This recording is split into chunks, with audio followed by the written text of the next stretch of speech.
Now, the United Nations Security Council is set to hold an emergency meeting on Haiti following the assassination of the country's president, Jovenel Moise. Meeting, which was requested by the US and Mexico, will be held behind closed doors Thursday. This as the UN Secretary General has condemned the assassination.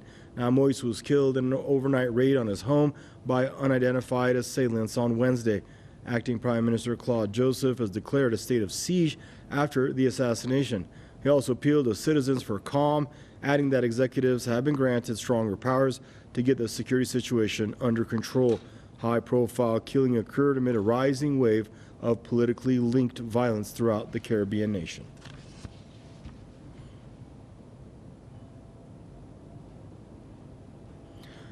Joining us now is Ramiro Fuentes, journalist and commentator from Los Angeles, and Nicholas Ayala, editor at Anticonquista, joining us from Newark, New Jersey. Gentlemen, I'd like to welcome you both to the program. I guess we'll start there in New Jersey with you, Nicholas.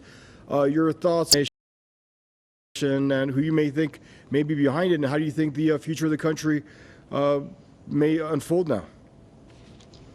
Well, from what we've heard so far from the journalists in Haiti and in the diaspora here in the U.S., is that these assailants were dressed as DEA agents, so drug enforcement agents from the U.S. They were falsifying who they were, and they essentially went in and shot over a dozen rounds at the Haitian president, killing him almost instantly. Now, it seems to be Claude, if we look at the new acting Prime Minister, Claude Joseph, who was a former member of the GNB, which was a student movement which participated in the 2004 coup against Aristide. It seems to be that right-wing oligarchic forces that were part of the overthrow of Aristide back in 2004 are attempting to seize power in Haiti and have essentially pushed out Moise, who lost a lot of his support from the oligarchic class after the large uprising we saw in Haiti in February. So it seems to be a power play by certain segments of the Haitian ruling class in order to really consolidate their control. The state of siege that you mentioned really kind of reaffirms that idea, because what that essentially means is that the army is taking over the policing matters of the country, the media is being taken over by the state, and other very repressive measures. The fear now is that they may attempt to call for another UN occupation, which, as we remember from last time, went very poorly for the Haitian people and really meant more repression, more deaths, and more destruction for the island. Thanks, Nicholas. And Ramiro, welcome to the program there, but your initial thoughts on this? I definitely have to agree with what Brother Nick was saying. Haiti is under threat of UN occupation, of more invasion. Haiti has been subjected to colonization, imperialism, financial terrorism for centuries. Let's not forget that sugar, the most valuable crop and commodity in the 1800s, was extracted and mass-produced by the French colonizers. They murdered and enslaved Haitians by the tens of thousands, and the Haitian people at that time, they also inspired uprisings of enslaved Africans in Louisiana in 1811 with the German Coast Uprising. They also inspired the independence movements of Latin America and the Caribbean in the 1820s and the 1830s. The government of President Jean-Bertrand Aristide was also part of the progressive wave of leftist Latin American and Caribbean governments. So Haiti has a long history of rebelliousness, revolution, and anti-colonial fervor.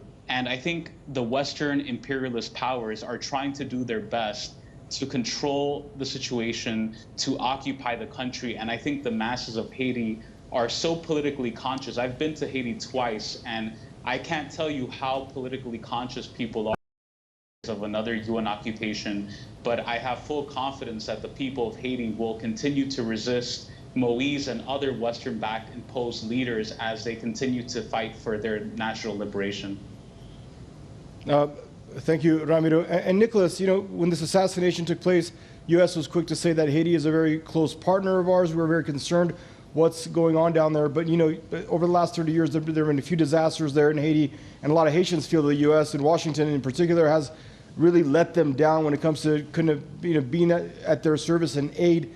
And they felt like the back was turned to them So how much of a partner is Washington to the Haitians?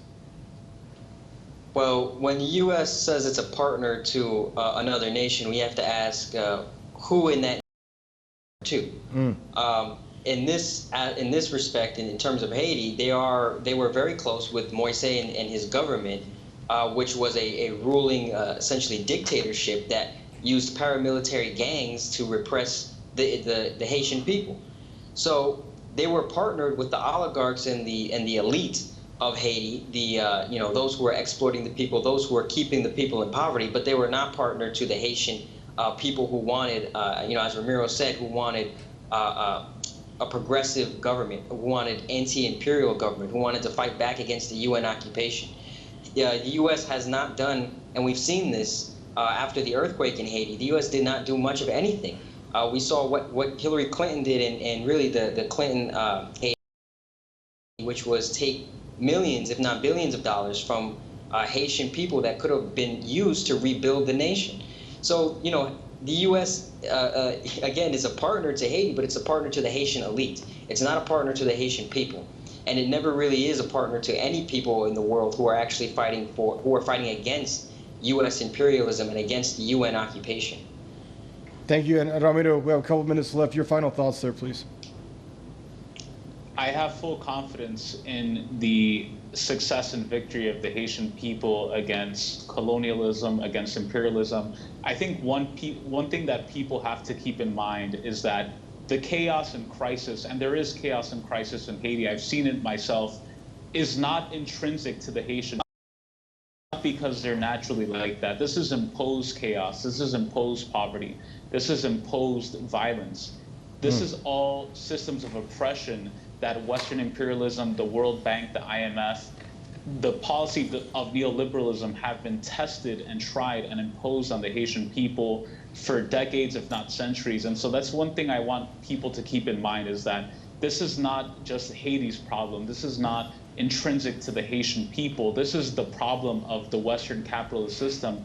And that's why I implore anyone to really investigate the situation, because studying Haitian history, you'll see that the chaos and crisis we're seeing now is a result of U.S., French, Canadian, and all forms of Western imperialism.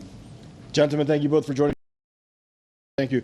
Ramiro Fuentes from Los Angeles, California, and Nicholas Ayala joining us out of Newark, New Jersey. And viewers, that's a wrap for this segment of your Press TV's News Review program. Thank you for tuning in, and goodbye for now.